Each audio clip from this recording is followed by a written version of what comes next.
वर्णिवेशरमणीयदर्शनं मन्दहासरुचिराननाम्बुजं पूजितं सुरनरोत्तमेर्मुदा धर्मनन्दनमहं विचिन्तये। ॐ अवतारिणे श्री स्वामिनारायणाय नमो नमः। श्री हरिकृष्णाय घनश्यामाय नीलकण्ठाय श्री सरयूदासाय नमो नमः। बोलो स्वामिनारायण भगवाननी, श्री हरिकृष्ण महाराजनी, श्री राधा कृष्ण देवनी, श्री नरनारायण देवनी, श्री लक्ष्मी नारायण देवनी। बधा ज हरिभक्तों ने घणा भावथी जय स्वामीनारायण।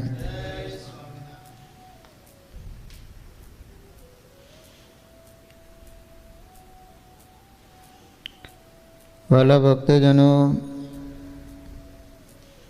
भूजनी अंदर जगजीवन, कुबेरजी अने रामचंद्र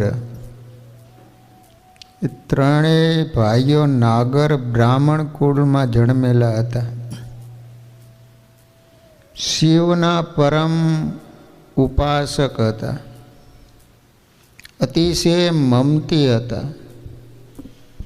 एक समये त्रणेय भाईओए मळीने हिंसामय यज्ञनो प्रारंभ करेलो। हिंसामय एटले जे यज्ञमां पशुओनी हिंसा करवामां आवे, बलि तरीके पशु अर्पण करवामां आवे। ए समये श्रीजी महाराज पण भूज में हता। त्यारे त्रणेय भाईओए श्री हरिने नैष्टिक ब्रह्मचारी अने समर्थ विद्वान छे, वળી ब्राह्मण पण छे एम जाणीने यज्ञने विषे पधारवा माटे आमंत्रण आपेलुं। श्रीजी महाराज पोताना आश्रित जनोनी साथे यज्ञमां पधार्या। ते समये तेओए स्वागत कुशળ पूछ्યું, आसन आपવું आदिक वडे करीने सन्मान कर्યું। ते समय श्रीजी महाराजे यज्ञने विषे केटलाक बांधेला अने बाकोर पाड़ता कहता, बकराओ पशुओने पण खबर पड़ी जाती होय कि आ लोको अमने मारवा माटे ज लई जाय छे। एटले जे बकरा छे ने ई बाकोरो पाड़ता એટલે રાયડું પાડતા હતા। મહારાજે જોયા ત્યારબાદ શ્રીજી મહારાજે એને કહ્યું કે તમે ઉત્તમ બ્રાહ્મણ એમાંય નાગર થઈને શું આ હિંસામય યજ્ઞ કરો છો, એ સારું ન કહેવાય। માટે યજ્ઞને વિશે હિંસા બંધ કરો, નહીં તો હું અહીંથી ચાલ્યો જઈશ। ત્યારે એ કહેવા લાગ્યો કે વેદમાં તો હિંસામય યજ્ઞ કરવાનું કહેલું છે। અજે ને યજે એટલે બકરા આદિ પશુઓથી યજ્ઞ કરો, અને તમે ના કેમ કહો છો? તેથી શું તમે વેદને જાણતા નથી કે કેમ? શ્રી હરિએ કહ્યું કે વેદ તો સર્વની માતા કહેવાય। માતા કઈ પોતાના બાળકોને મારવાનું કહે ખરી? અને વેદમાં જે અજ શબ્દ છે ને, અજ, તેનો સત્ય અર્થને તમે જાણતા નથી। વળી આ ઋત્વિજો વિદ્વાન અને ઉત્તમ બ્રાહ્મણો છે, તે પણ હિંસાને વિશે પ્રીતિવાળા હોવાથી તે શ્રુતિના અર્થને સમજતા નથી. તેથી એ શ્રુતિના અર્થને હું તમારા પ્રત્યે કહું છું, એને તમે સર્વે સાંભળો. વેદમાં જે અજ શબ્દ છે ને, અજ, એનો અર્થ બકરો થાય નહીં, પણ અજ એટલે 3 વર્ષની જૂની, અને વાવે ને તો પણ ઉગે નહીં એવી ડાંગર કહેવાય. ન જાય તે ઇતિ અજ, જે ડાંગર ચોખા વાવાથી ઉગે નહીં એને અજ કહેવાય.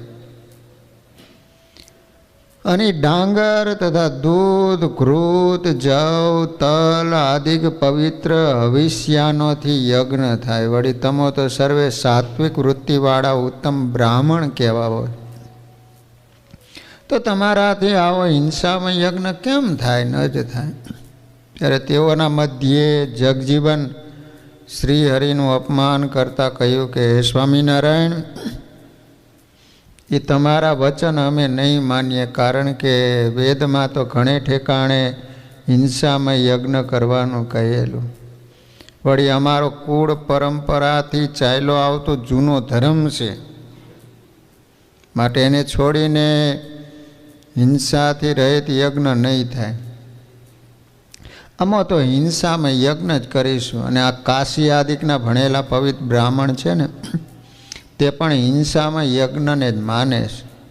અને એ જોઈને જો તમારાથી સહન થતું ન હોય તો તમે અહીંથી ચાલ્યા જાઓ, કારણ કે આ યજ્ઞ તો તમારા વિના પણ થશે.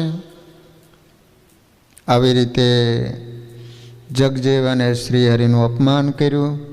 તેથી શ્રીહરિ તો કચવાઈ ગયા. ત્યાંથી પોતાના આશ્રિતોની સાથે ચાલી નીકળ્યા. ત્યાર પછી બ્રાહ્મણ જગજીવને પણ હિંસામય યજ્ઞ કર્યો. તેથી ભગવાનની પ્રેરણાથી તત્કાળ એના ઉપર રાજાનો પણ કોપ થયો. અને રાજાએ પોતાનું સૈન્ય જગજીવનના ઘરે મોકલીને એના યજ્ઞનો સામાન હતો ને બધો ઉપડાવીને ચારે કોર નાખી દેવરાય. જેમ શિવના અપમાનથી દક્ષ પ્રજાપતિના યજ્ઞનો વીરભદ્રે જેવી રીતે નાશ કર્યો હતો ને, એવી રીતે શ્રીજી મહારાજના અપમાનથી રાજાના સૈન્યે એના યજ્ઞને પણ છીન ભીન કરી નાખ્યો. એનું દ્રવ્ય, ઘરના પદાર્થો, વાહન, પશુ, પાત્રો, વસ્તુ, વસ્ત્રો, ઘરેણા, યજ્ઞના પાત્રો એ સર્વે પોતાના સૈન્યની પાસે ઉપડાવી લીધું. તે જોઈને જગજીવન, રામચંદ્ર અને કુબેરજી 3 ભાઈઓ હતા. 3 ભાઈઓ ક્રોધયુક્ત થયેલા થકા હથિયારો લઈને રાજાના મનુષ્યો સામે યુદ્ધ કરવા માટે હામા થયા. તે જોઈને રાજાના ચાકરોએ હાથમાં આયુધો લઈને એ જગજીવન આદિ 3 ભાઈઓને ખૂબ માર્યા. તેથી તેઓ ઊંચે સાદે અતિશય રુદન કરતા થકા ત્યાંથી ભાગી ગયા. એટલે રાજાનું સૈન્ય પણ એની વાસે ગયું. જ્યાં જ્યાં જતા હતા ત્યાં ત્યાં સૈન્ય વાસે ને વાસે જતું હતું. 3 ભાઈઓને તથા કાશી આદિક દેશના બ્રાહ્મણોને ખૂબ મારવા લાગ્યા. તે જોઈને તે રાજાએ પોતાના સૈન્યને કહ્યું, હવે મારું રહેવા દો. આવી રીતે હિંસામાં યજ્ઞ કરવાથી અને શ્રીહરિનું અપમાન થવાથી તેઓની બુદ્ધિ અતિશય દૂષિત થયેલી. વળી તેને રાજ અધિકારનો પણ ઘણો મદ કહેતા અભિમાન હતું. તેથી તે બીજા કોઈને ગણતો નહોતો. તે કહેલું છે, જે જોબન, ધન અને પ્રભુતા વિવેકહીણતા હોય, અનર્થ કારણ જુજવા મળે 4 શું જોઈ. હવે જમાદાર ફતેહ મહમ્મદે પોતાના શરીરનો ત્યાગ કરીને ભગવાનના ધામ પ્રત્યે જવા સમયે પોતાના બંને દીકરા જે હુસેન મિયા અને ઇબ્રાહિમ મિયા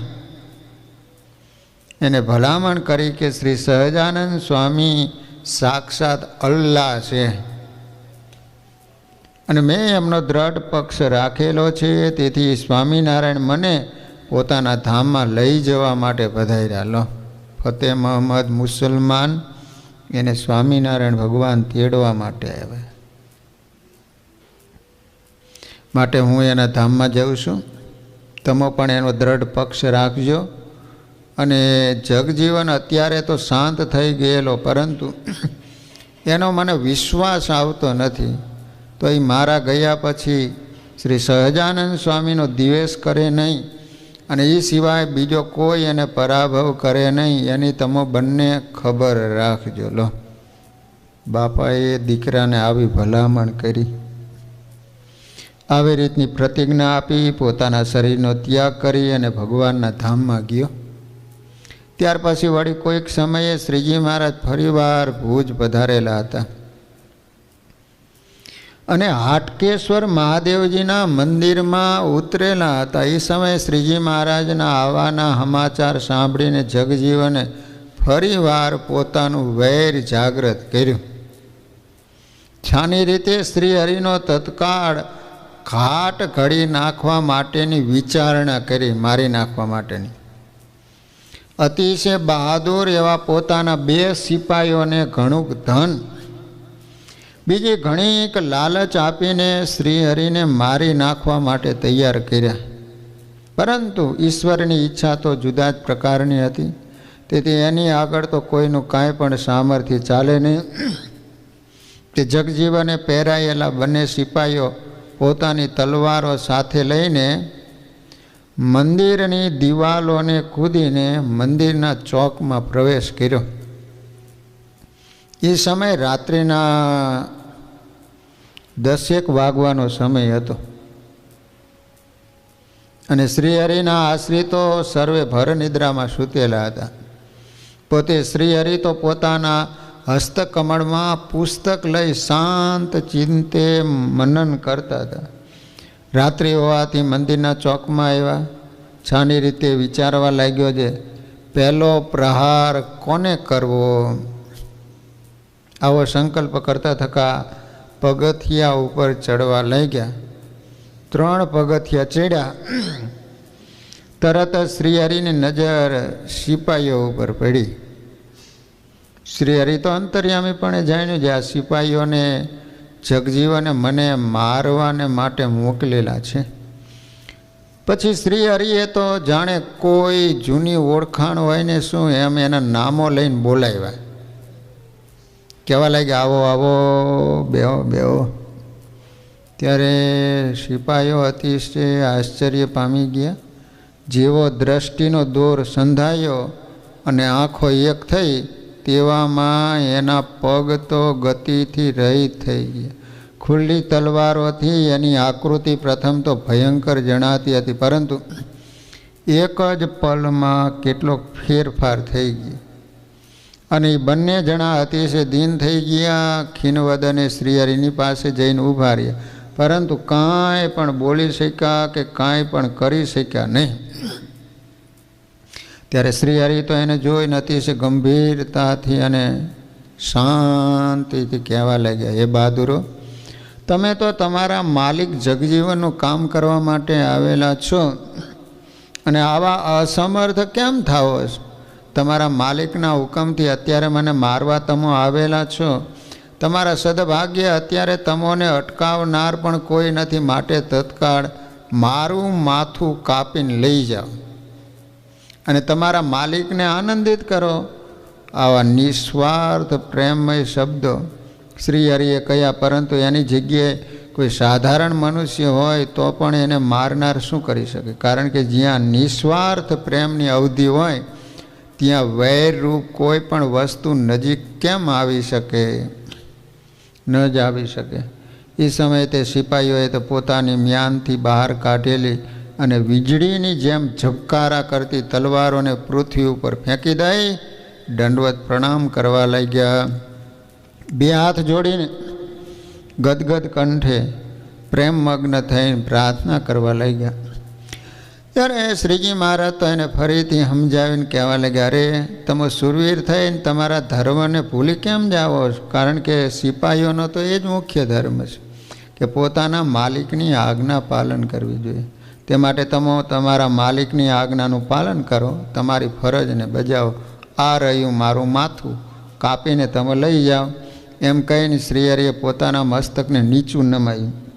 તે સમયે હૃદયને પણ આર્દ્રિત કરનારા શીતળ અને અલૌકિક એવા શ્રીહરિના વચનોથી જીવોના મન શાંત થઈ ગયા. એવા તે સિપાહીઓની આંખોમાંથી અશ્રુની ધારા પડવા માંડી. ત્યારે બેમાંથી એક જણ પોતાના મનને કઠિન કરી ગદગદ કંઠે પ્રેમમગ્ન થઈને કહેવા લાગ્યો, હે પ્રભુ, અમારા સાચા સ્વામી તો આપ છો, અમારા સાચા માલિક પણ આપ છો, પરંતુ આપના સિવાય આ જગતમાં બીજો કોઈ પણ નથી. હવે જો આપ અમને આજ્ઞા આપતા હો ને તો આ તલવારી કરીને આ જ સમયે એ જગાનું માથું કાપીને આપના ચરણોમાં હાજર કરીએ. શ્રીહરિએ કહ્યું, નહીં નહીં નહીં નહીં નહીં, તમે એવી ભૂલ કરશો નહીં, એ તો અજ્ઞાની છે. અને આ લોકની અનેક પ્રકારની લાલચોથી એના જ્ઞાન ચક્ષુઓ બંધ થઈ ગયેલા છે. અને અજ્ઞાન રૂપી અંધકારથી આંધળા થયેલા પુરુષોને આ કરવા યોગ્ય છે કે આ કરવા યોગ્ય નથી એવો કોઈ પણ વિવેક હોતો નથી. તેથી જગજીવન તો સાર અસારને સમજતો નથી, માટે ઈશ્વર એને ક્ષમા કરે. આવી રીતના શ્રીહરિના વચનો સાંભળી તે સિપાહીઓના હૃદય વધુ ભેદાયા. તેઓ અતિશય અશ્રુપાતને કરતા થકા કહેવા લાગ્યા, પ્રભુ, અમો તો મહાપાપી છીએ, માટે આપને શરણે આવેલા એવા અમો આપની પાસે પ્રાર્થના કરીએ છીએ કે હવે અમો આપની સેવામાં રહીને સમયને વ્યતીત કરીશું. હવે અમારે સ્ત્રી, દ્રવ્ય, પુત્ર કે નોકરી આદિ કાંઈ પણ જોઈતું નથી. અમોને તમારા દર્શનથી સંસાર પ્રત્યેનો ખોટો પ્રેમ નાશ પામી ગયો. માટે પ્રભુ, આપ અમોને કૃપા કરી આપના શરણમાં રાખો. આવી રીતે બંને સિપાહીઓ શ્રીહરિને અતિશય પ્રાર્થના કરતા હતા. તે સમયે પ્રાર્થનાને સાંભળીને શ્રીહરિના આશ્રિતો સર્વે સાધુ અને હરિભક્તો તત્કાળ જાગી ગયા. શ્રીજી મહારાજની પાસે અતિશય દીન થઈને પ્રાર્થનાને કરતા બંને સિપાહીઓને જોયા. તેની બાજુમાં પૃથ્વી ઉપર પડેલી ને વીજળીના સમાન ચળકતી બે તલવારોને જોઈને અતિશય આશ્ચર્યને પામી ગયા હરિભક્તો. ત્યાર પછી શ્રીહરિએ તેઓને સાંત્વન આપી સંસારમાં રહીને સત્ય એવા ધર્મને પાડીને પરમ પવિત્ર એવી ઈશ્વરની ભક્તિ કરવાની આજ્ઞા આપી. ત્યાર પછી બંને સિપાહીઓ શ્રીહરિની આજ્ઞાથી શ્રીહરિને પ્રણામ કરી ત્યાંથી પોતાના નિવાસ સ્થાને ગયા. જીવન પર્યંત શ્રીહરિનું ભજન કરતા થકા શ્રીહરિની આજ્ઞાનું પાલન કરતા હતા અને પોતાના દેહને અંતે પંચભૌતિક શરીરનો ત્યાગ કરીને ભગવાનના ધામને પામ્યા લો. આ રીતે ભગવાનને મારવા માટે આવેલા હતા, પરંતુ ભગવાનની દ્રષ્ટિ પડતા જ પોતાનું હૃદય પરિવર્તન થઈ ગયેલું. જિંદગી પર્યંત ભગવાનનું ભજન કર્યું એને લો. જમાદાર ફતેહ મહદે મૃત્યુ સમયે પોતાના બંને દીકરા જે હુસેન મિયા અને ઇબ્રાહિમ મિયા એને જગજીવનની આજ્ઞામાં વર્તવાની અને સહજાનંદ સ્વામીનો દ્રઢ પક્ષ રાખવાની આજ્ઞા કરેલી હતી. પરંતુ પછીથી જગજીવને શ્રી સ્વામિનારાયણ ભગવાનને મારી નાખવા માટે હાટકેશ્વર મહાદેવના મંદિરમાં રાત્રે 2 સિપાહીઓને મોકલ્યા હતા. તેને કરીને તે બંનેને જગજીવન ઉપર દ્વેષ ભાવ ઉત્પન્ન થયો અને જાણ્યું જે આ જગજીવન તો વિશ્વાસઘાતી છે. કેમ કે પ્રથમ અમારા પિતાશ્રીની પાસેથી રાજાના નિમકના અને અમારા પિતાશ્રીના ચરણના સોગંદ લીધેલા હતા અને પ્રતિજ્ઞા કરેલી હતી કે હવે હું તે સ્વામિનારાયણને કાંઈ પણ કરીશ નહીં. હવે અમારા પિતાશ્રી પ્રલોકમાં સિધાવી ગયા, એટલે હવે એનું વચન લોપીને ફરીવાર એ સ્વામિનારાયણને મારી નાખવા માટે તૈયારી કરી છે. અને એના મનમાં એમ હશે કે હવે મને કહેનાર કોઈ પણ છે નહીં, એમ જાણીને બેમાંથી ઇબ્રાહિમ મિયાએ જગજીવનને મારી નાખવા માટે એના ઘરને ઘેરો ખાઈ.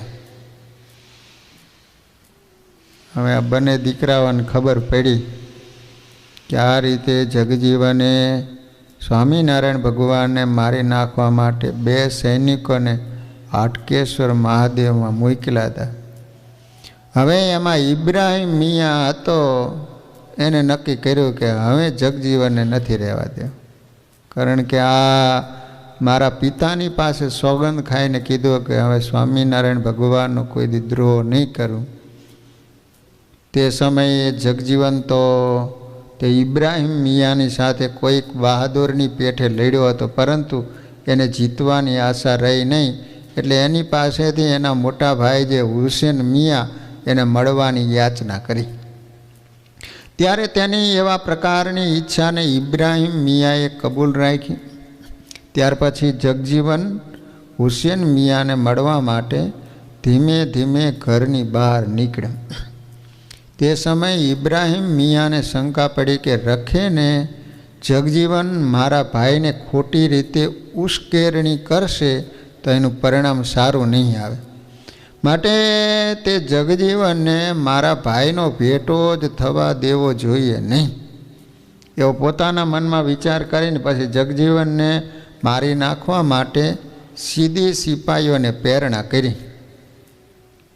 એટલે સિપાહીઓ તો છાની રીતે જગજીવનની પાછળ ગયા અને પંચ હટડીના ચોકમાં જઈને પાછળથી તલવારનો ઝાટકો માર્યો. તે પહેલાં જ ઘા જનોય વટ ઉતારી દીધો લો. તેથી જગજીવન મૃત્યુને પામ્યો.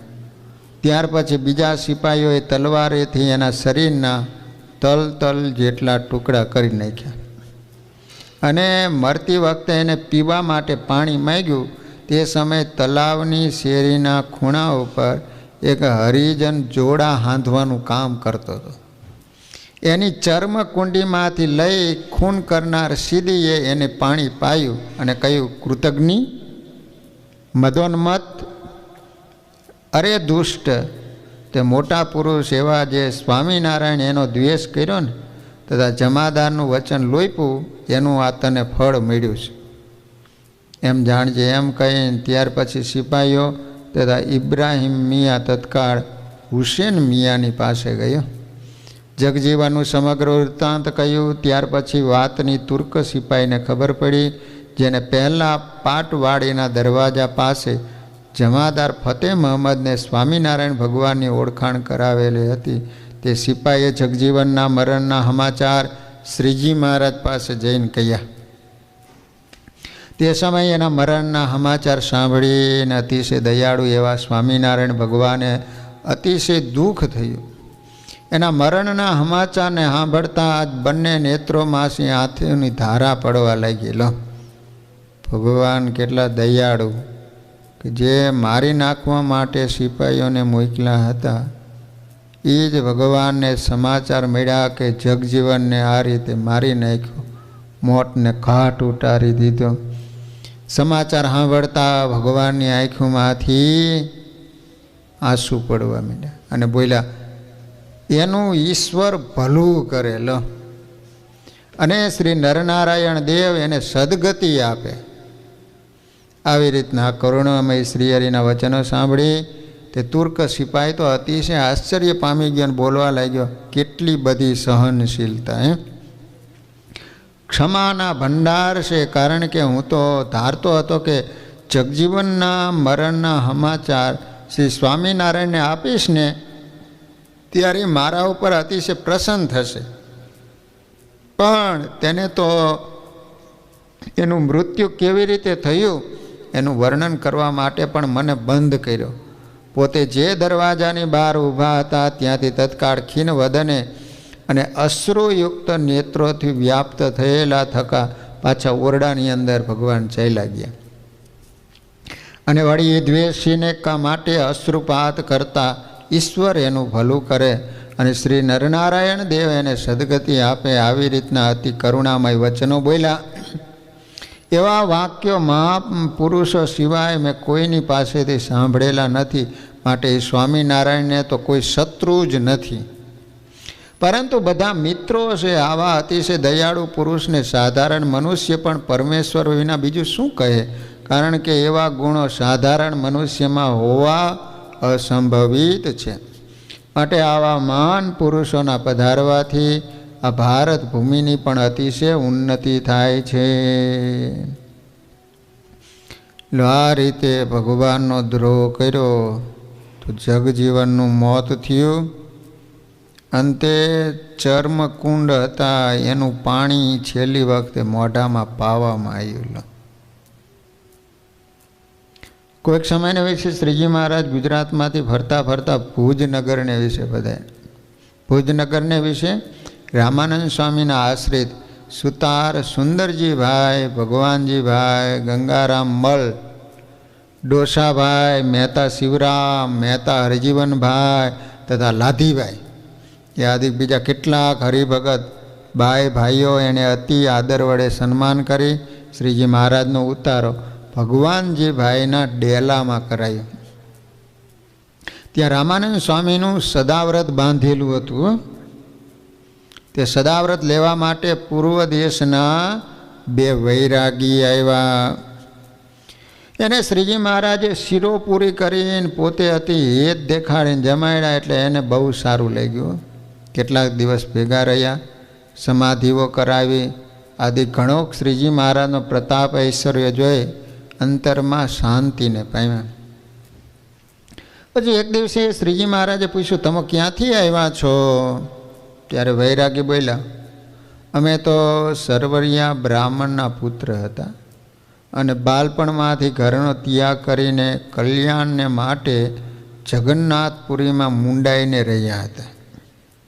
ત્યાં એક નાનો બ્રહ્મચારી પંચતીર્થી કરતો કરતો તપસ્વીને વિશે આવ્યો. એને ત્યાં રહેનારા કેટલાક વૈરાગીઓને પરસ્પર વિરોધ કરાયો. કેટલાક વૈરાગી કપાઈ મુવા, કેટલાક તો ઘાયલ થયા. આમાં 2 જણા જીવ લઈને ત્યાંથી નાઠા, તે બચી ગયા. એને ખબર નથી આ ઈ જ છે. સ્વામિનારાયણ ભગવાનને વાત કરે છે. એટલે કેટલાક તીર્થોમાં ફરતા ફરતા શ્રી દ્વારકાનાથ જતા હતા. તે સદાવ્રત લેવા માટે અહીં આવ્યા. તમારો યોગ થયો, તેથી અહીં અમારા અંતરમાં પરમ શાંતિ થઈ. એવી રીતે વિસ્તારે સહિત વાર્તા કરી. તે સાંભળીને શ્રીજી મહારાજ મંદ મંદ હસીને બોલ્યા, હવે દ્વારકાનાથ જાઓ. ત્યારે એ કહે, મહારાજ હવે તો ક્યાંય જવું નથી, અહીં તમારા ભેગું સત્સંગમાં રહેવું. મહારાજે કહ્યું, તમે શું સમજીને રહીશો? સમજ્યા વિના તો જગતમાં પણ કોઈ રહેતું નથી. અને એને જેને એમ સમજાણું છે જે આપણે શહેરમાં રહેવું છે એ શહેરમાં રહે છે, અને જેને એમ સમજાણું છે આપણે ગામડામાં રહેવું તે ઠીક છે તો ગામડામાં રહે. જેને વન પર્વતમાં રહેવું ગમે તે ત્યાં રહે. માટે આ સંસારમાં જ્ઞાની અથવા અજ્ઞાની એ સર્વે સમજણને વિશે રહે છે, પણ શહેર આદિક જે રહેવાના ઠેકાણા કયા એમાં કોઈ રહેતું નથી. માટે આ બધું વિશ્વ સમજણને વિશે જ રહે. તો તમે અમારા સત્સંગમાં શું સમજીને રહીશો? ત્યારે બોલ્યા, મહારાજ અહીં તમારા સત્સંગને વિશે કલ્યાણનું ઠેકાણું જોયું છે, તેથી અમે મનમાં તપાસ કરીને રહ્યા છીએ. શ્રીજી મહારાજે કહ્યું, દ્વારકા જાઓ અથવા બદ્રીનારાયણ જાઓ તે સર્વે કલ્યાણના ઠેકાણા છે. એવું સાંભળીને અતિ નિર્માની થકા બોલ્યા, મહારાજ અમારે તો તમારા દર્શનને વિશે સર્વે સાધન સંપૂર્ણ થઈ ગયા. જેમ કહેશો એમ કરવું છે. તમે જ્યાં મૂકશો ને ત્યાં રાજી થઈને અમારે રહેવું. એવા દિનપણાના વચન સાંભળીને અતિશય પ્રસન્ન થયેલા થકા ત્યાંથી હમીરસર તળાવમાં સ્નાન કરવા માટે બધાય તળાવમાં આથમણે આરે સ્નાન કરીને પોતાને ઉતારે આવ્યા. ત્યાર પછી પૂજાપાઠ નિત્યવિધિ કરી રહ્યા એટલે સુંદરજીભાઈ પોતાના ઘરે જમવા તેડી ગયા. જમીન પાછા તે ડેલામાં આવીને રામાનંદ સ્વામીની નાની પાટ હતી એના ઉપર આથમણે મુખારવિંદે બિરાજમાન થયા. સર્વે સંત હરિભક્તો હેઠે બેઠા. તે સમયે શ્રીજી મહારાજ બે આવેલા વૈરાગી પ્રત્યે બોલ્યા, કેમ તમે અમારા સાધુ થાશો? તો કે હા મહારાજ. પછી એક વાણંદને બોલાવીને મુંડન કરાવીને એક ભગવી ચાદર ઓઢાડીને દીક્ષા આપીને કૃપાનંદ મુનિ અને વીરભદ્રાનંદ મુનિ એવા નામ પાડી પછી કાનમાં ગુરુ મંત્ર આપીને કહ્યું, આ સર્વને દંડવત કરીને પૈગે લાગો. ત્યારે પ્રથમ ગુરુને દંડવત કરી, પછી બીજા સભાના જનોને દંડવત કર્યા. તે જોઈને એના ઉપર શ્રીજી મહારાજ બહુ રાજી થયા.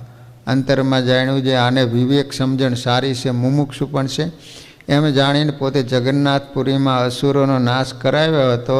એ વાર્તા વિસ્તારે સહિત કઈ સંભળાવી. લો અમે ભગવાને વાત કરી. તે સાંભળીને ગદગદ કંઠે થઈને સ્તુતિ કરવા લાગ્યા, મહારાજ તમે તો સાક્ષાત સર્વે અવતારના અવતારી પૂર્ણ પુરુષોત્તમ ભગવાન છો. એવી રીતે કહેતા હતા ને એટલામાં તો શ્રી હરિની ઈચ્છા થકી સમાધિ થઈ ગઈ. પછી જ્યારે સમાધિમાંથી જઈ ગયા ત્યારે પોતે બદ્રિકાશ્રમ, શ્વેતદીપ, વૈકુંઠ, ગોલોક, બ્રહ્મપુર એને વિશે જે જે ઐશ્વર્ય જોયું હતું અને એમાં ભગવાનના દર્શન કર્યા હતા એ સર્વે વાર્તા કરી. તે સાંભળીને સર્વે સભાજનોએ શ્રી હરિને વિશે પુરુષોત્તમપણાનો નિશ્ચય કર્યો. પછી સુંદરજીભાઈએ પૂછ્યું, મહારાજ પહેલાં સતયુગ, ત્રેતાયુગ અને દ્વાપર યુગને વિશે ભગવાન પોતાના ભક્તની રક્ષા કરવા માટે સુદર્શન ચક્રને મોકલતા અને એ ચક્રે કરીને પોતાના ભક્તની રક્ષા કરતા. અને કળિયુગને વિશે ચક્રને મૂકીને પોતાના ભક્તની કેમ રક્ષા કરતા નથી? તો શું કળિયુગના ભગત ભગવાનને વાલા નહીં હોય? આ હડાહડ કળિયુગને વિશે ભગવાનનું ભજન કરતા હોય એની તો ભગવાને રક્ષા કરવી જોઈએ. શ્રીજી મહારાજ બોલ્યા, ભગવાનના સ્વરૂપનું જે જ્ઞાન તે જ સુદર્શન ચક્ર છે. અને એ સુદર્શન ચક્રને વિશે 10,000 સૂર્યનો પ્રકાશ છે. તેમ જુઓ ને જ્ઞાનને વિશે પણ એટલો પ્રકાશ કાજે જીવના હૃદયમાં અજ્ઞાન રૂપી અંધારું છે. તેને ચંદ્રમા તથા સૂર્ય તથા પ્રલય કાળનું મહાતેજ એ પણ કોઈ ટાળવાને સમર્થ નથી. પણ જ્ઞાન તો અજ્ઞાન રૂપી અંધારાનો નાશ કરી નાખે. માટે જ્ઞાનમાં તો 10,000 સૂર્ય કરતાં પણ અધિક પ્રકાશ છે.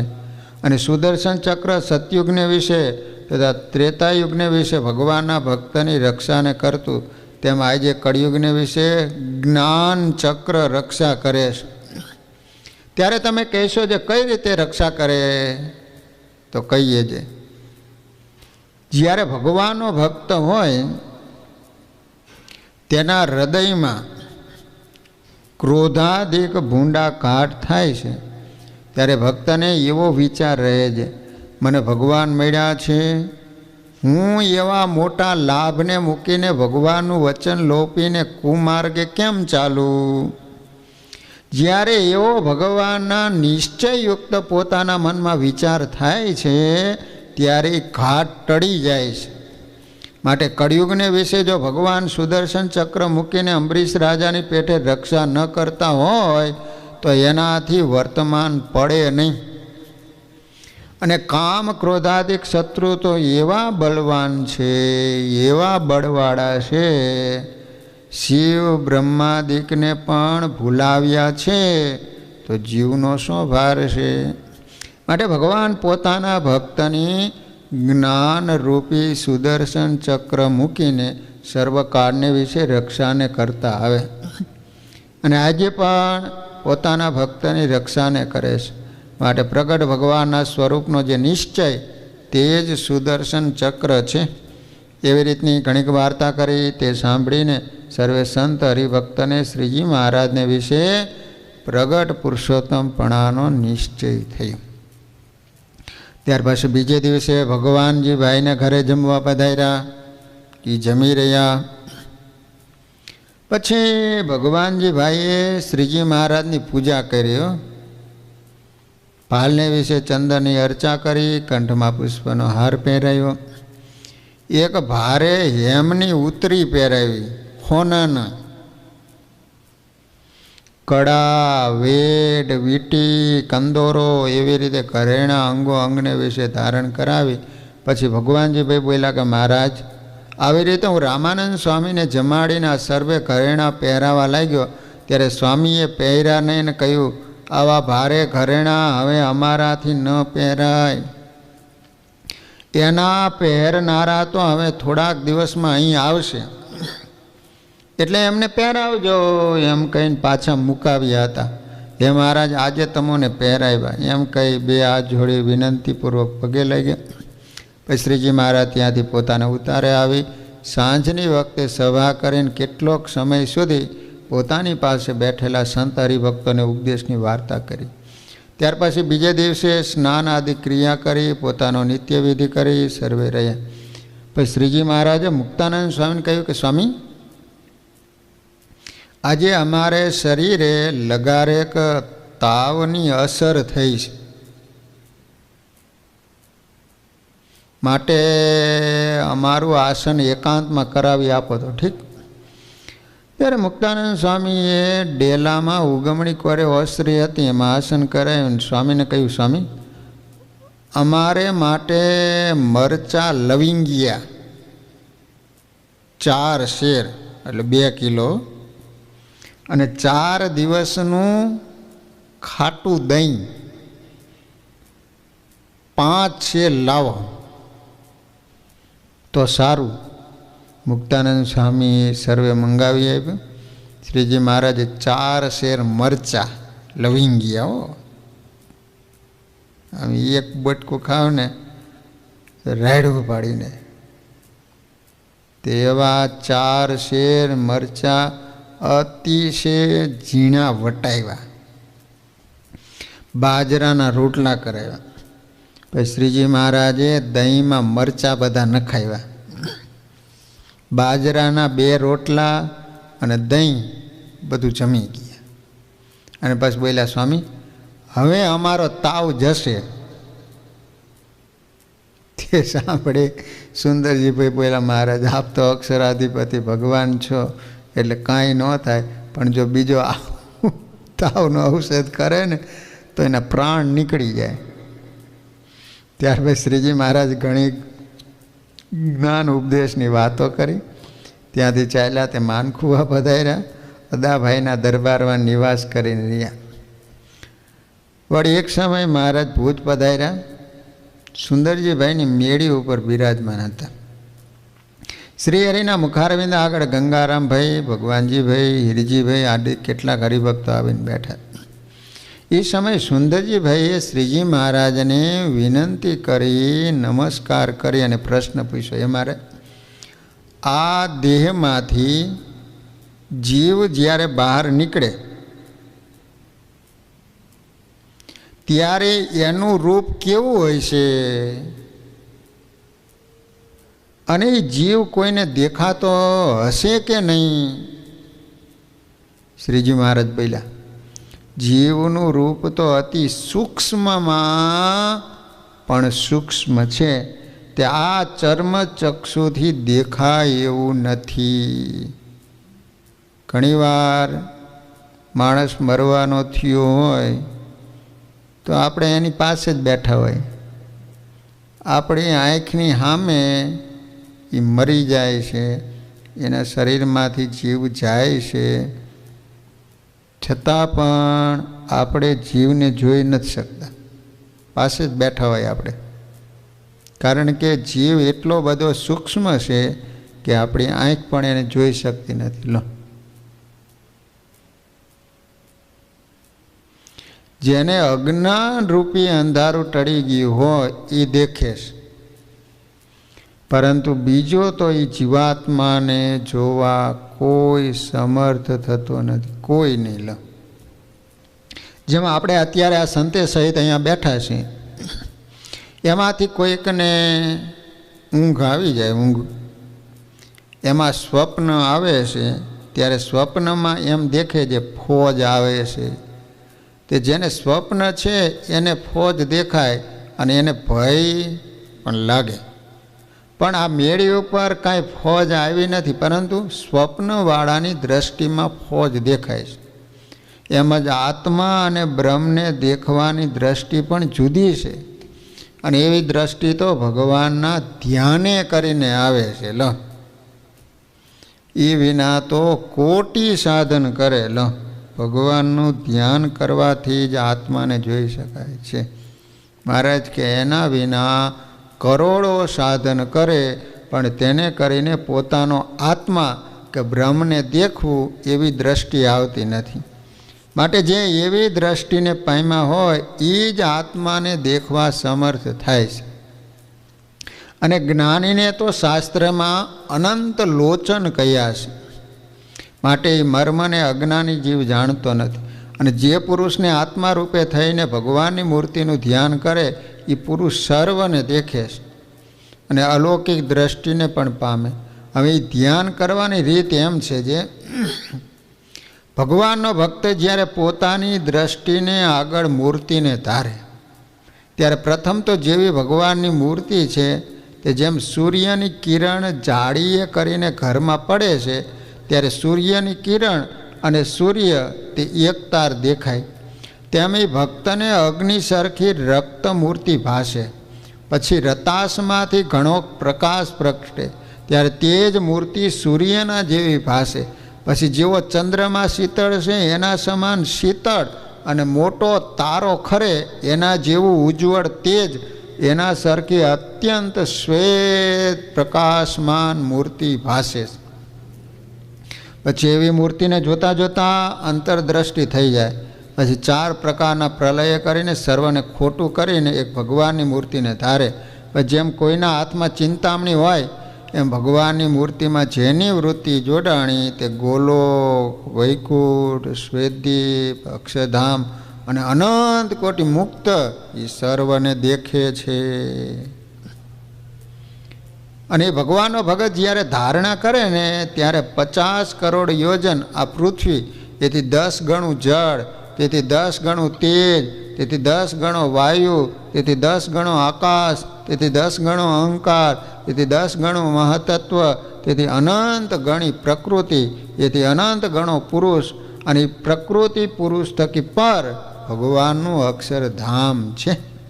અને એ ધામમાં આંખના એક મટકાના લાખના ભાગમાં જઈ આવેલો.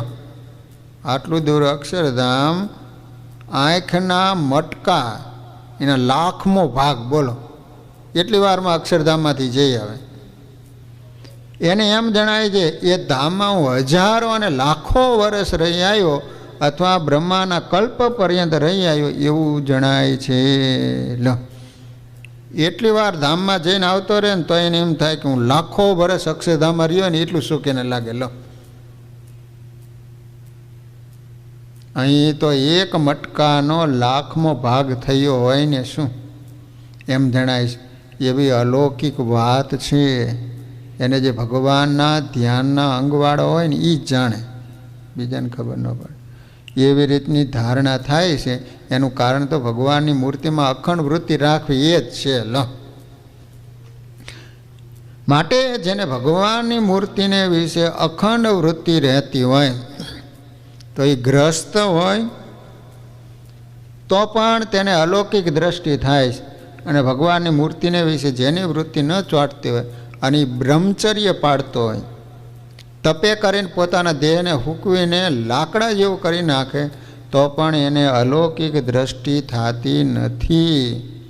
અને જેની ભગવાનના સ્વરૂપમાં અખંડ વૃત્તિ રહેતી હોય એની જ અલૌકિક દ્રષ્ટિ થાય છે. અને આત્માનું દર્શન પણ એને જ થાય. માટે ભગવાનનું ધ્યાન કરતાં જે પદાર્થ અંતરાય કરતા હોય એને શત્રુની પેટે ત્યાગ કરવો, પરંતુ ભગવાનના ધ્યાનમાં અંતરાય થવા દેવો નહીં. અને આ પૃથ્વીને અનંત જીવોનું કલ્યાણ કરવાને માટે જે રામકૃષ્ણાદિક ભગવાનના અવતાર થયા હોય એનું ધ્યાન કરવું, પરંતુ કોઈ બ્રહ્મવેતા સંત થઈ ગયા હોય તો એનું ધ્યાન ન કરવું. એવી રીતની સમજણ વિના જો કોઈ સદગુરુ બ્રહ્મવેતા હોય અથવા તો કોઈ કામી ક્રોધી લોભી એવો ગુરુનું ધ્યાન કરે તો મરીને જમપુરીમાં જાય છે. લો, ધ્યાન તો એક ભગવાનનું જ થાય. શિક્ષાપત્રીમાં પણ મહારાજે આજ્ઞા કરી કે ગમે તેવો બ્રહ્મવેતા હોય છતાંય પણ એનું ધ્યાન કરવું નહીં. ભગવાન અને ભગવાનના અવતાર સિવાય કોઈ પણ સાધુ કે ગુરુ જો મનુષ્યનું ધ્યાન કરવામાં આવે તો અહીંયા એમ કહે છે કે મરીને જમપુરીમાં જાય છે. અને 6,84,000 જે નરકના કુંડ છે ને એને ભોગવે, પછી 84 લાખ યોનિમાં જન્મ ધરે છે. માટે એક ભગવાન સિવાય બીજા કોઈનું ધ્યાન કરવાથી પોતાનું આત્યંતિક મોક્ષરૂપી કાર્ય સિદ્ધ થાય ને. એટલા માટે પોતાને જે પ્રગટ ભગવાન મળ્યા હોય તેનું જ ધ્યાન ઉપાસના કરવાથી મોક્ષરૂપી અર્થ સિદ્ધ થાય. અને જે પુરુષ પ્રગટ ભગવાનનું ધ્યાન નથી કરતો તો એ ભલે કોટી શાસ્ત્ર ભણે અથવા કથા કીર્તન કરે તો તે દિન કઢણી જેવું કહેવાય. જેમ કોઈક સ્ત્રીનો ધણી મરી ગયો હોય અને વિધવા થઈ અને પોતાના જેવી જ બીજી વિધવા સ્ત્રી હોય ત્યારે એને વાત કરીને એના અંતરમાં શાંતિ પમાડે. વળી જેમ ગરાસિયા હોય એને નવરા બેઠા દિવસ જાય નહીં એટલે ઘડીક અમલ પીધામાં જાય, ઘડીક હોકો પીધામાં જાય, ઘડીક સોગઠા રમવામાં જાય, એમ કરીને દિવસ પૂરો કરે. એમ જેને ભગવાનના સ્વરૂપમાં વૃત્તિ રહે નહીં તે 2 ઘડી શાસ્ત્ર વાંચે, 2 ઘડી કીર્તન ગાય, 2 ઘડી ફરી આવે, એમ કરીને દિવસ કાઢે. માટે ભગવાનના ધ્યાન વિના એક પળ પણ વૃથા ન જવા દેવી. અને ભગવાનના નિશ્ચયના બળે કરીને જે ગાફલાઈ રાખે અને ભગવાનને વિશે વૃત્તિ નથી રાખતો એને 3 પ્રકારની ખોટ છે. કઈ 3 પ્રકારની? એક તો એને વિવેક નથી, બીજું ભગવાનમાં પ્રીતિ નથી, ત્રીજું ભગવાનનું મહાત્મ્ય જાણતો નથી. ધ્યાન નથી થતું તો એના 3 કારણો છે. કાં એને વિવેક નથી, કાં એને ભગવાનમાં પ્રીતિ નથી, અથવા તો એને ભગવાનનું મહાત્મ્ય જાણતો નથી. એ 3 પ્રકારની ખોટે કરીને ભગવાનમાં વૃત્તિ રહેતી નથી. માટે ભગવાનમાં વૃત્તિ રાખવી એથી ઉપરાંત બીજું કોઈ આત્યંતિક કલ્યાણનું સાધન જ નથી. અને ભગવાનને પ્રસન્ન કરવાનું એ જ સાધન સર્વોત્તમ છે. એવી રીતે શ્રીજી મહારાજે સુંદરજીભાઈના પ્રશ્નના ઉત્તરમાં ઘણીક વાર્તા કરી. સુંદરજીભાઈ કે મહારાજ શરીરમાંથી જીવ નીકળે છે છતાંય આપણે દેખતા નથી, એનું કારણ શું છે? તો મહારાજ કે એટલો બધો સૂક્ષ્મ છે કે આપણી આંખ જોઈ શકતી નથી. તો પછી આત્માનું દર્શન કરવું હોય તો કઈ રીતે થાય? તો મહારાજ કે ભગવાનનું ધ્યાન કરવાથી. ધ્યાન કર્યા સિવાય બીજા કરોડો સાધન કરે તોય પણ આત્માનું કે બ્રહ્મનું દર્શન થતું નથી. એક સમયને વિશે મહારાજ ભુજમાં ગંગારામભાઈના ઘરે બિરાજમાન હતા. એ સમયે શ્રીજી મહારાજને મુક્તાનંદ સ્વામી પૂછ્યું, મહારાજ શાંતિ કેવી રીતે થાય? શ્રીજી મહારાજ બોલ્યા, અમોએ છપૈયાપુરને વિશે ધર્મભક્તિના ઘરે જન્મ ધારણ કર્યો, ત્યાં અનંત પ્રકારના બાલચરિત્રો કર્યા, અમોને યજ્ઞોપવિત દીધું. અમો જ્યારે 11 વર્ષના થયા ત્યારે અમારા માતા પિતાએ દેહનો ત્યાગ કરાવીને પછી અમો વનવિચરણ કરવા માટે નીકળ્યા. જનકપુરી થઈને ફરતા ફરતા હિમાચલની જાળીને ઉલ્લંઘીને પુલા આશ્રમને પામ્યા. જ્યાં ભરતજીએ તપ કર્યું ત્યાં અમો એક પૈગે ઊભા રહી 2 હાથને ઊંચા રાખી કેટલાક મહિના સુધી તપ કર્યું. ત્યારે અમારા ઉપર સૂર્યનારાયણ પ્રસન્ન થયા. તે થકી વર પામી ત્યાંથી ચાલતા ફરતા ફરતા કેટલાક દિવસે નવલખા પર્વતને પામ્યા. ત્યાં 9 લાખ યોગી અમારે અર્થે તપને કરતા હતા. એને સિદ્ધ ગતિ પમાડી ત્યાંથી જગન્નાથપુરીમાં આવ્યા. ત્યાં કેટલાક પૃથ્વીના ભારરૂપ એવા અસુરોને પરસ્પર મોહ પમાડી નાશ કરાવ્યો. ત્યાં થકી ચાલ્યા તે રૈવતાચલ પર્વતની છાયામાં પીપળાણા ગામને વિશે રામાનંદ સ્વામીને મળ્યા. એવી રીતે ઘણીક લીલાની વાર્તા કરી અને મૌન રહ્યા. ત્યારે સ્વામીએ જાણ્યું જે મેં પ્રશ્ન પૂછ્યો એનો ઉત્તર ન કર્યો, અને આ તો શ્રીજી મહારાજ બધી પોતાની જ વાત કરી. ત્યાર પછી સ્વામીએ ફરીને પૂછ્યું, મહારાજ આ જીવને શાંતિ શેણે કરીને થાય? મહારાજે પ્રથમ પીપળાણા સુધીની વાત કરી, હવે ત્યાંથી આરંભીને વાત શરૂ કરી. ભુજમાં આવ્યા ત્યાં સુધીની વાત કરીને મૌન રહ્યા. છતાં પણ સ્વામીને સમજણ પડી નહીં. ત્યારે એક અતિવૃદ્ધ સદાનંદ સ્વામી હતા, એને કહ્યું, સ્વામી શ્રીજી મહારાજે કેવી શાંતિની વાત કરી પણ તમને સમજણ ન પડી. જુઓ ને, પૂર્વે પણ શ્રી વ્યાસ મુનિએ 17 પુરાણો કર્યા પરંતુ શાંતિ થઈ નહીં. ત્યારે નારદજીએ આવી રીતે કહ્યું, તમોએ શ્રીકૃષ્ણ ભગવાનના ચરિત્રોનું વર્ણન કર્યું નથી ત્યાં સુધી તમોએ કાંઈ કર્યું નથી. એવું સાંભળીને વ્યાસજીએ શ્રીકૃષ્ણ ભગવાનના લીલા ચરિત્રોથી ભરપૂર એવું શ્રીમદ ભાગવત નામનું પુરાણ કર્યું. ત્યારે એના અંતરમાં પરમ શાંતિ થઈ. એવી રીતે આપણે પણ શ્રીજી મહારાજના લીલા ચરિત્રોનું અંતરમાં ચિંતન કરવું અને તેનું જ નિત્ય કીર્તન શ્રવણ કરવું. એવી રીતે સ્વામીએ ઘણીક મહિમાની વાર્તા કરી.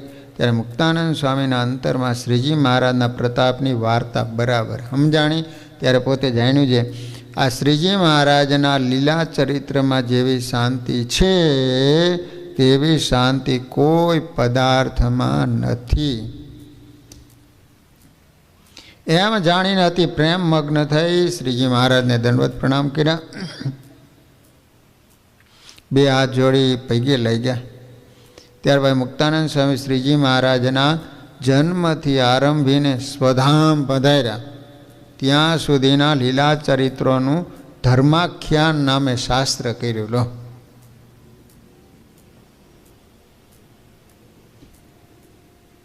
શ્રીજી મહારાજ જ્યારે સૌ પ્રથમ કચ્છ દેશને વિશે પધાર્યા ત્યારે યોગીને વિશે એકલા જ ગામ ખોખરે પધાર્યા હતા. ખોખરા ગામ છે, ખોખરા.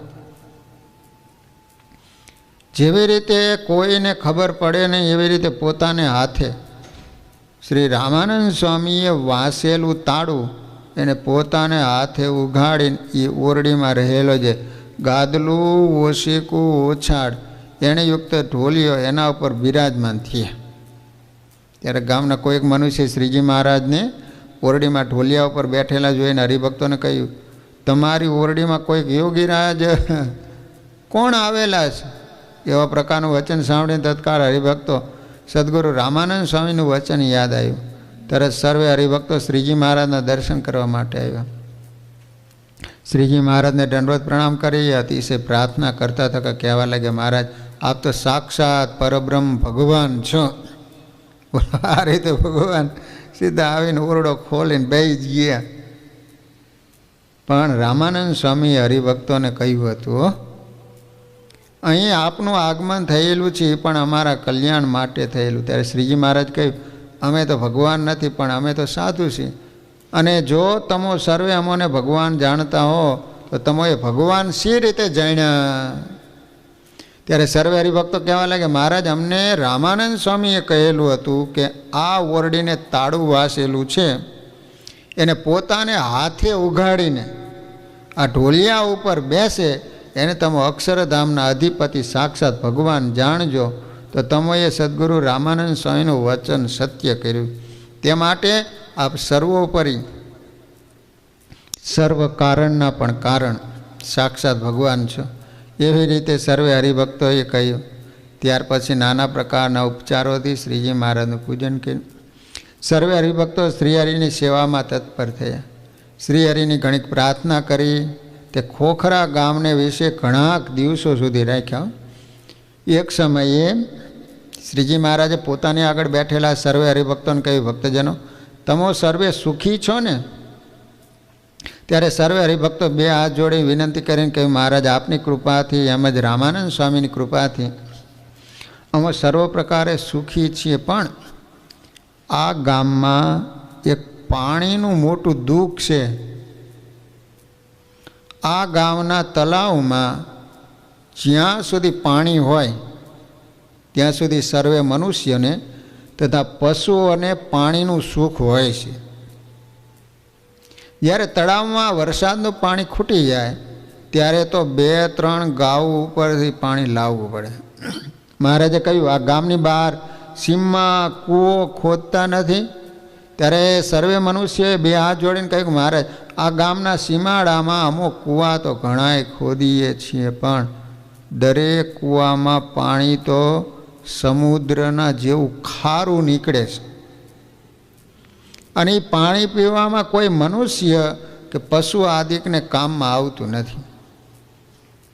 ત્યારે મહારાજે કહ્યું ચાલો આપણે પાણી મીઠું કરીએ. એમ કહીને સર્વે મનુષ્યને સાથે લઈ શ્રીજી મહારાજ ગામની બહાર વાયુ દિશા બાજુ પધાર્યા અને ગામની ભાગોળમાં ઊભા રહ્યા અને સર્વે ભક્તજનોને કહ્યું આ ઠેકાણે કૂવો ખોદો.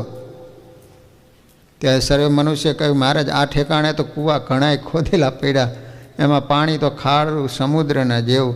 મહારાજે કહ્યું ભલે ખારું હોય, પણ અત્યારે તમે અમારા વચને આ ઠેકાણે કૂવો ખોદો. એવી રીતે કહીને પોતાના ચરણથી નિશાન કર્યું. પછી સર્વજનોએ શ્રીહરિના વચનમાં વિશ્વાસ રાખીને તે ઠેકાણે કૂવો ખોદ્યો. ત્યારે કૂવામાંથી અમૃતના સમાન મીઠું પાણી નીકળ્યું. આવી રીતનો ચમત્કાર જોઈ ગામ આખાના મનુષ્યોએ મોટો પરચો માન્યો અને સર્વે જનોને શ્રીહરિને વિશે ભગવાનપણાનો નિશ્ચય થયો. અને શ્રીહરિએ જે પોતાના આશ્રિત જનોના સુખને માટે પાણી મીઠું કર્યું એ પ્રસાદીનો કૂવો અત્યારે પણ મોજૂદ છે. લો ખોખરા ગામમાં બધે પાણી ખારું જ નીકળતું હતું. લો પણ ભગવાને કીધું ત્યાં કૂવો ખોદો તો મીઠું પાણી નીકળ્યું. એ કૂવો પ્રસાદીનો અત્યારે પણ મોજૂદ છે, અને એનું પાણી સર્વે મનુષ્યોને તથા પશુઓને પીવામાં ઉપયોગમાં આવે છે. લો વળી પ્રસાદીના કૂવાનું પાણી જો કોઈ પીવે ને એ પ્રાણી દેહને અંતે મોક્ષને પામે છે, એમાં કોઈ પણ પ્રકારનો સંશય નથી. એ ખોખરા ગામમાં શ્રીજી મહારાજના એકાંતિક ભગત સુતાર વાઘજીભાઈ હતા. એક સમયે પોતાના કાકા જે સુતાર રામભાઈ એને કહ્યું હે કાકા આપણું ગામ પ્રસાદીનું છે, કારણ કે અહીંયા આપણા ગામમાં શ્રીજી મહારાજ ઘણું રહ્યા છે, તેથી આપણા ગામમાં દર્શન કરવા માટે દેશી પરદેશી સંતોના મંડળો આવે અને વળી કોઈ એક હરિભક્તો પણ આવે.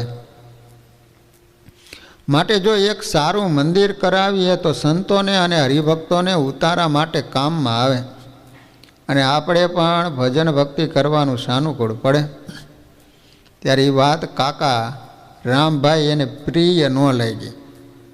વાઘજીભાઈએ કીધું તો એને હારી ન લાગી વાત, કારણ કે એ રામભાઈને પ્રવૃત્તિ માર્ગ પ્રિય નહોતો.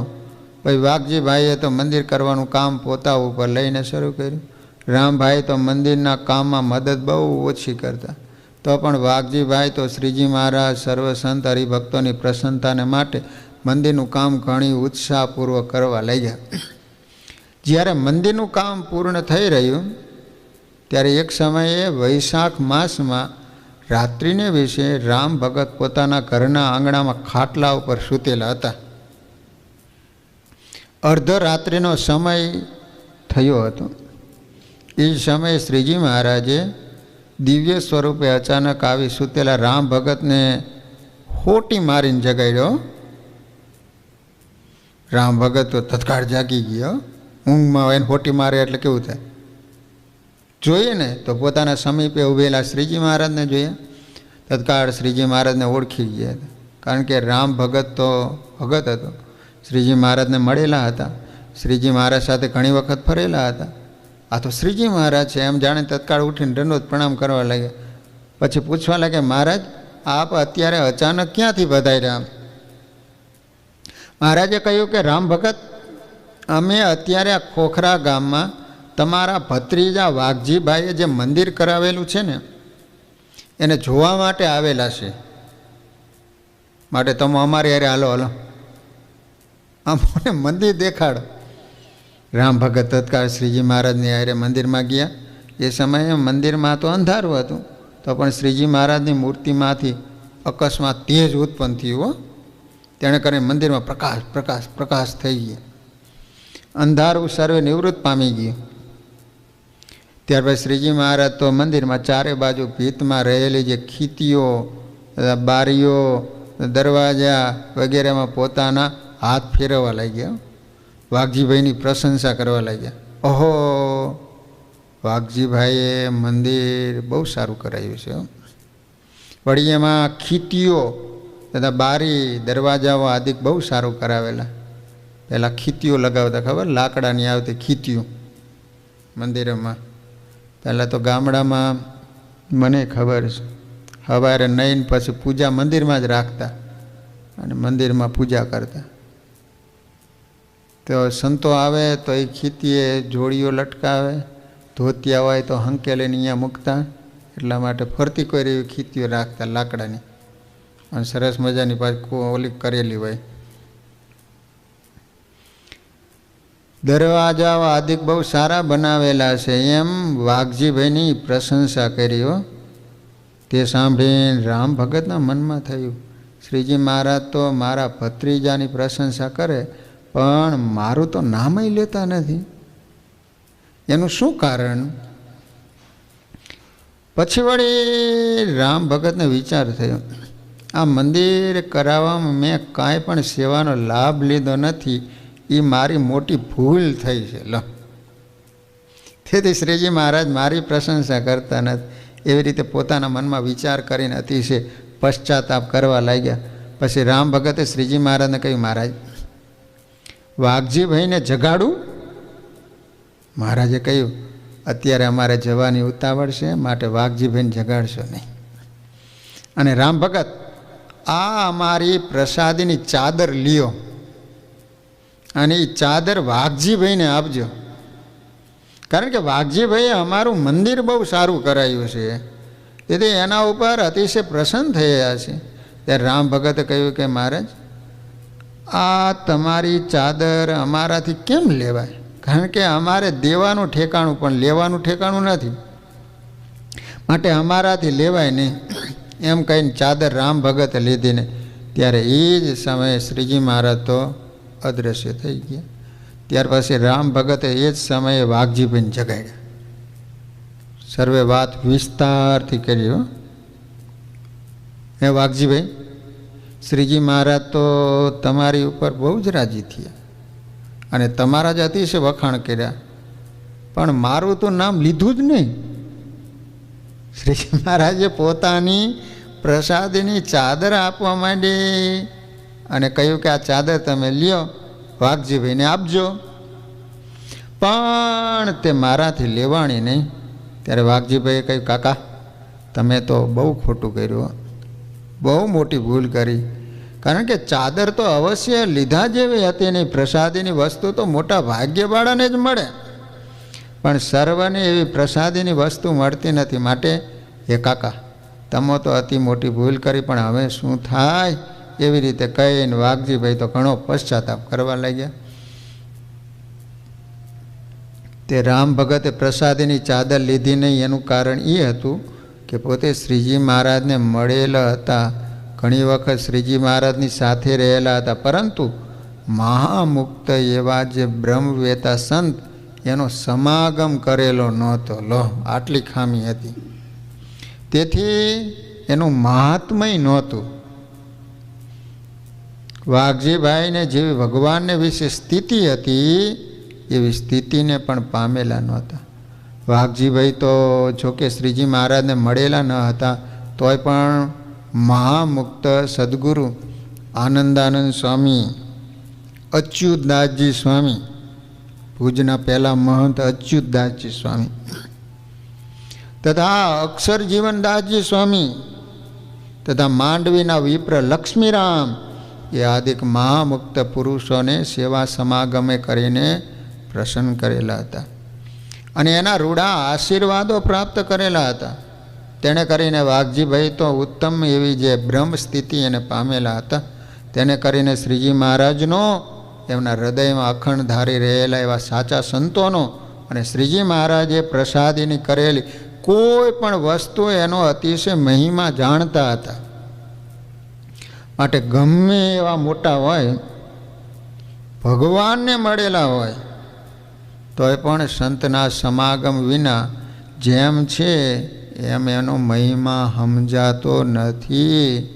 માટે હંમેશા ભગવાનના ભક્તજનોએ સંત સમાગમ કરવો જોઈએ. તો જ ભગવાનનો અને સાચા સંતનો અને સત્સંગીઓનો અને ભગવાનની પ્રસાદીનો મહિમા સમજાય. પણ એ વિના સમજાય નહીં. બોટાદના દાહ બાપુ હતા. ઘણીવાર ભગવાન બોટાદમાં આવેલા, ઉત્સવ સમયાય કરેલા, પરંતુ જો એવો ભગવાનનો મહિમા સમજાયેલો નહીં. કારણ શું? સાધુનો સમાગમ નહોતા કરતા. બન્યું એવું કે અદ્ભુતાનંદ સ્વામી ફરતા ફરતા બોટાદ આવ્યા અને દાહ બાપુએ સંતોને રહેવા માટે એક અલગ વ્યવસ્થા રાખેલી. જે કોઈ સંતો આવે તો અહીંયા ઉતારો આપે. સવારનો સમય થયો, અદ્ભુતાનંદ સ્વામી ભગવાનની પૂજા કરે છે. દાહ બાપુ દર્શન કરવા માટે આવ્યા, આમ સામે બેઠા. તો અદ્ભુતાનંદ સ્વામીએ ભગવાનનો પ્રસાદીનો વસ્ત્રનો ટુકડો હતો એ લઈ આંખે અડાડ્યો, માથે મૂકી, છાતી અડાડી, આંખમાંથી દડ દડ આંસુ પડવા માંડ્યા. દાહ બાપુને કાંઈ સમજાણું નહીં. પછી સ્વામીને પૂછ્યું, સ્વામી આ શું છે? તો કે અમે ઘણીવાર ભગવાન આજ્ઞા કરે એને કારણે દર્શન થતા નથી, પરંતુ આ ભગવાનનો પ્રસાદીનો ટુકડો છે ને એનો અમે સ્પર્શ કરીએ ને છાતી અડાડીએ ને સાક્ષાત ભગવાનને અમે ભેટતા હોય ને એવું અમને સુખ આવે છે. ત્યારે દાહ બાપુને એમ થયું કે આવા મોટા સાધુ, એક સ્વામિનારાયણ ભગવાનનો પ્રસાદીનો ટુકડો, એનું આટલું બધું મહાત્મ્ય હોય તો એ ભગવાનનો કેટલો મહિમા હોય. દાહ બાપુ તો તરત ઘોડા ઉપર બેહીને મારતે ઘોડે આવ્યા ગઢપુર. અક્ષર ઓરડીએ જઈને સીધા સ્વામિનારાયણ ભગવાનને દંડવત કરવા માંડ્યા. નકરી કોઈથી ભગવાનને દંડવત નહોતા કરતા, અને અચાનક આવીને આ રીતે દંડવત કરતા જોઈએ ને એટલે સ્વામિનારાયણ ભગવાને પૂછ્યું, કેમ દાહ બાપુ અમારા સાધુ મળ્યા લાગે છે? એટલે જો આ રામ ભગત હતા, ભગવાનની ભેગા રહેલા, ભગવાનને મળેલા હતા, પરંતુ તોય એને વાઘજી ભગત જેટલો મહિમા નહોતો. એનું કારણ એક જ હતું કે વાઘજીભાઈને આનંદાનંદ સ્વામી, અચ્યુતદાસ સ્વામી અને મહામુક્ત લક્ષ્મીરામભાઈનો એને સમાગમ હતો. લો, એક સમયને વિશે ગામ ખોખરાના પરમ ભક્ત વાઘજીભાઈ પોતાનો એકો એટલે એક બળદથી ચાલે એનું નામ એકો કહેવાય. પૂજ નરનારાયણ દેવના દર્શન કરવા માટે અને શ્રી નરનારાયણ દેવના ભાગનો ધર્માદો આપવા માટે આવેલા હતા. પાછા વળતા માર્ગમાં રાત્રિ પડી ગઈ. તેવામાં માર્ગમાં ચાલતા ચાલતા પદ્ધરના એક આહિરને તાવ આવેલો, તે રસ્તામાં સૂતેલો હતો. તેને જોઈને વાઘજીભાઈ પૂછ્યું, અરે આ રસ્તામાં કોણ સૂતો છે? આવો શબ્દ સાંભળતા જ ઓળખી ગયો કે આ તો ખોખરા ગામના વાઘજી ભગત. કારણ કે તે પ્રથમથી જ એને ઓળખતો હતો. એટલે કહેવા લાગ્યો, વાઘજી ભગત, હું તો પદ્ધર ગામનો હાજો આહિર છું. મને તાવ બહુ આવી ગયો, મારાથી ચાલી શકાતું નથી, માટે દયા કરીને તમારા એકા ઉપર બેહારો અને હું મારા ગામ પદ્ધરની સમીપે ઉતરી જાય. ત્યારે વાઘજીભાઈ દયા કરીને એને પોતાના એકા ઉપર બેસાડ્યો. કારણ કે ખોખરા ગામ જતા વચમાં જ એનું ગામ આવતું. ભગતને એમ થયું કે માંદો છે, મારે શું ભાર થવાનો છે, એને કહેતા બે વાર તું ગામ આવે એટલે ઉતારી દઈશ. અને સૂઈ ગયો. પછી આગળ ચાલતા એને અંતકાળ વખત પ્રાપ્ત થયો અને એને લેવાને માટે 4 જમદૂતો આવ્યા. એકને બદલે 4, એક આવે તો ભૂકા કાઢી નાખે, ત્યાં તો 4 આવ્યા, 4. એકાની પાછળ પાછળ ચાલ્યા આવે ને પરસ્પર બોલતા હતા, આ આહિર તો અતિશય પાપી છે, માટે આપણે એને લેવાને માટે આવ્યા, પરંતુ અત્યારે સત્સંગીના એકા ઉપર સૂતો છે, એથી એને લેવાનો લાગ ફાવશે નહીં. કારણ કે વાઘજી ભગત તો સર્વોપરી એવા સ્વામિનારાયણ ભગવાનના પાકા સત્સંગી, એટલે એનાથી તો આપણને પણ અતિશય તાપ લાગે. માટે જ્યારે પદ્ધર ગામની પાદરમાં એને વાઘજીભાઈ પોતાના એકાથી નીચે ઉતારે, એટલે આપણે જીવને મારી બાંધીને જમપુરીમાં લઈ જઈશું. આવી રીતે યમદૂતો પરસ્પર વાત કરતા હતા. એને પાપી આહિર સાંભળતો હતો, યમને પણ દેખતો હતો, પરંતુ વાઘજીભાઈને તો યમ દેખાતા નહોતા. પછી યમથી અતિશય ભયને પામેલા આહિર ઊંચેથી રુદન કરતો હતો કે બૂમો પાડવા લાગ્યો. વાઘજીભાઈને એમ થયું કે આ કેમ રાયડું પાડવા માંડ્યું અચાનક. વાઘજીભાઈ કે અરે છાનો માનો હોઈ જા, રાયડો શા માટે પાડે છે? આજો આહિર કહેવા લાગ્યો, વાઘજીભાઈ વાઘજીભાઈ, આ 4 જણા કાળા ડગલાવાળા કોઈક પાછળ પાછળ ચાલ્યા આવે, એના ઊંટ, કૂતરા, ગધેડા અને ભૂનના સમાન તો મોઢા છે, અને એના હાથમાં ભયંકર આયુધો છે, અને પરસ્પર બોલે. આહિરને જ્યારે વાઘજી ભગત ગાડા ઉપરથી નીચે ઉતારે ને એટલે એના જીવને યમપુરીમાં લઈ જઈશું. માટે વાઘજીભાઈ તમે દયા કરીને મને તમારા એકા ઉપરથી નીચે ઉતારશો ને. વાઘજીભાઈએ જાણ્યું આ આહિર તો વ્યસની, વિકારી અને પાપી, માટે જરૂર એને એમ લેવા આવ્યા હશે. પછી વાઘજીભાઈ એને કહેવા લાગ્યા, હે આજા, જો તું વર્તમાન ધારે અને કંઠી બાંધે તો તને યમ લઈ શકે નહીં. લો, કંઠીનો આટલો પ્રતાપ હે. મારી પાસે કંઠી છે, કારણ કે ધર્મા તો દઈને આવ્યા હતા, એટલે સંતોએ કંઠી આપેલી, માટે લે તને બાંધી આપું. આહિર કે હે વાઘજીભાઈ, હું જો તમારા સ્વામિનારાયણની કંઠી બાંધું તો ભણું બગડું જાવું. લે, હું કંઠી તો નહીં બાંધતું. વાઘજીભાઈ કે કંઠી નહીં બાંધે તો તારા કાકા લઈ જાય છે, કાકા લઈ જાય છે. આમ કરતા પદ્ધર ગામની પાદરમાં આવ્યા. વાઘજીભાઈ કહેવા લાગ્યા, હવે તું એકાથી નીચે ઉતર, તારું ગામ આવી ગયું. આહિર કહેવા લાગ્યો, હે વાઘજીભાઈ, મને તમે તમારા ગાડા ઉપરથી નીચે ઉતારોમાં, કારણ કે આ કાળા ડગલાવાળા સામે જ ઊભા છે, મને મારીને લઈ જશે. એના ભયંકર મોઢાને તો તમે જુઓ, એનાથી મને ભય બહુ લાગે છે. વાઘજીભાઈ કહેવા લાગ્યા, તારે કંઠી બાંધવી નથી, એમથી ભય પામે છે, કેમ થાય? હવે મને મોડું થાય છે, કારણ કે મારે નાહી ધોઈ ભગવાનની નિત્ય નિયમની પૂજા કરવી છે, માટે તું નીચે ઉતરી જાય. યમના મારથી બચવું હોય તો કંઠી બાંધ, તો તને યમ નહીં લઈ જાય. ત્યારે એ સમય યમના ભયથી મારે કંઠી બાંધોને આ પાડ્યું.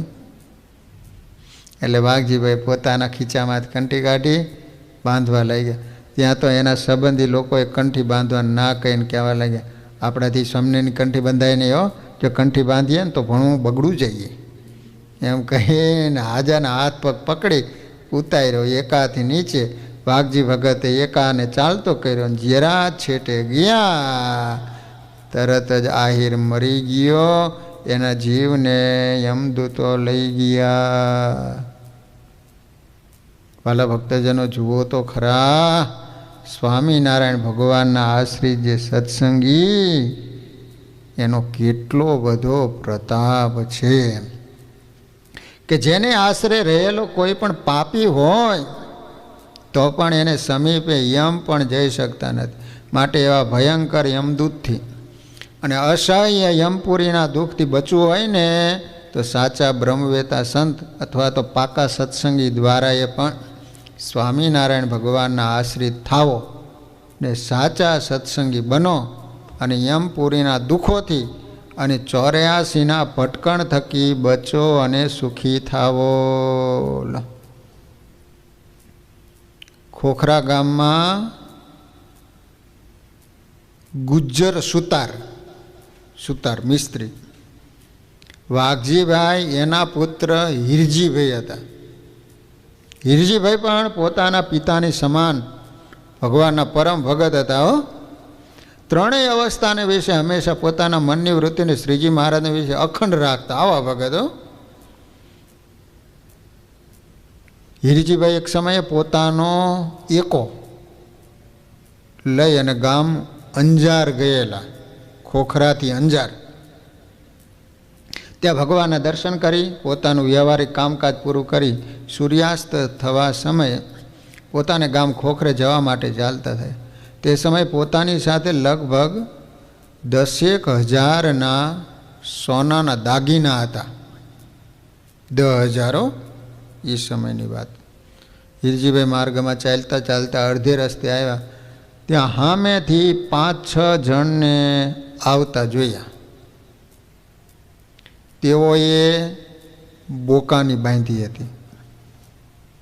તેવા માણસોને જોઈને હીરજીભાઈએ જાણ્યું છે આ તો કોઈ બહારવટિયા લાગે છે. તેઓ મને લૂંટવા માટે આવતા હશે. હવે નિર્જન સ્થાનમાં કોઈની મદદ એમ મળે એવું જણાતું નહોતું. હવે હું શ્રીજી મહારાજને સંભાળું તો એ ભગવાન રક્ષણ કરશે. શ્રીજી મહારાજે પોતે જ જેતલપુરના વચનાવૃતમાં કહ્યું, તમે બહુ રીતે સત્સંગ રાખશો તો તમને મહાપ્રલય જેવું દુઃખ આવી પડશે. ઉગરિયાનો કોઈ ઉપાય નહીં હોય તો પણ અમે તમારી રક્ષા કરીશું. એ શ્રીજી મહારાજના વચનને સાંભળીને પોતાના મસ્તકો પોતાનું વસ્ત્ર ઓઢી મેલ્યું અને પોતાના મનની વૃત્તિને શ્રીજી મહારાજની મૂર્તિને વિશે એકાગ્રપણે જોડી દીધી. લો શું કર્યું? માથે વસ્ત્ર ઓઢી ગયા હીરજીભાઈ અને મને ભગવાનમાં વૃત્તિ જોડી દીધી. પ્રેમ મગ્ન થઈને એક શ્વાસે સ્વામિનારાયણ સ્વામિનારાયણ સ્વામિનારાયણ સ્વામિનારાયણ એવી રીતે અખંડ ભજન કરવા લાગ્યા. એ સમયે તત્કાળ શ્રીજી મહારાજે એમને પોતાના દર્શન આપ્યા અને એકાને બળદિયા તેણે સહિત ઉપાડીને ત્યાંથી અડધો કોસ દૂર રહેલી ટપ્પર ગામની નદી એના ઊંડા વોકડામાં મૂકી દીધા. વિચાર કરો, એકા સહિત ગાડું બળદ બધું. ત્યારે શ્રીજી મહારાજ અદ્રશ્ય થઈ ગયા. હીરજીભાઈ તો અતિશય આનંદને પામ્યા. ત્યાર પછી એકાને છોડી શ્રીજી મહારાજનું ધ્યાન કરતા થતા સુખેથી સૂઈ ગયા. સવાર થયું, સૂર્યનારાયણ ઉદય પામ્યા. તે સમયે ત્યાં ચરુ ગામના કેટલાક આહિર જે હીરજીભાઈને ઓળખતા હતા 7-8 જણા ત્યાં આવ્યા. તેઓએ પૂછવાથી હીરજીભાઈએ બધી વાત કરી. ત્યાર પછી તેઓએ એકાને ઉપાડીને વોકડાથી બહાર મૂકી દીધા. પછી હીરજીભાઈ સુખેથી પોતાના ગામ ખોખરે પહોંચી ગયા. તે પરચાની વાત ગામના સર્વે માણસોને કીધી. ત્યારે વાત સાંભળી ગામના સર્વે મનુષ્ય પણ અતિશય આશ્ચર્ય પામી ગયા. હીરજીભાઈ ત્યારથી કરીને શ્રીજી મહારાજની ભક્તિને વિશેષ કરવા લાગ્યા. આવી રીતે શ્રીજી મહારાજ સર્વ પ્રકારે પોતાના આશ્રિતોનું રક્ષણ કરે છે. માટે એવા જે સર્વોપરી ભગવાન શ્રી સ્વામિનારાયણ એની ભક્તિ સર્વે મનુષ્યો એમને કરવી જોઈએ. તો એ ભગવાન પોતાના આશ્રિતોની આલોકમાં પણ સર્વે દુઃખો થકી રક્ષા કરે. દેહને અંતે પોતાના અક્ષરધામમાં તેડી જાય છે. આ રીતે ભગવાને કેવી રક્ષા કરી. તો ખોખરા ગામની અંદર આવા મહાન ભગવાનના ભગત જે વાઘજીભાઈ એના દીકરા હીરજીભાઈ એ પણ એવા ભગવાનના ભગત. લો, કચ્છ દેશમાં ગામ કુંભારિયા છે. કુંભારિયા ગામ એકાંતિક ભગત મિસ્ત્રી હરજીભાઈ હતા કુંભારિયામાં. સદગુરુ સ્વામી નિર્ગુણદાસજી સ્વામીનો ઘણો સમાગમ કરેલો. નિર્ગુણદાસજી સ્વામી અમદાવાદમાં રહેતા હતા. ગોપાળાનંદ સ્વામીના શિષ્ય હતા. એમને જે વાતો કરેલી વાતોની પુસ્તિકા પણ છે, નિર્ગુણદાસજી સ્વામીની વાતો.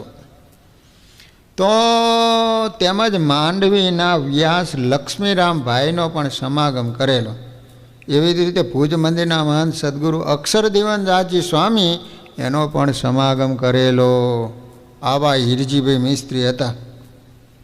તેમજ બીજા પણ ઘણા સંતોનો સમાગમ કરેલો. સેવાએ કરીને પણ એમને અતિ પ્રસન્ન કરેલા.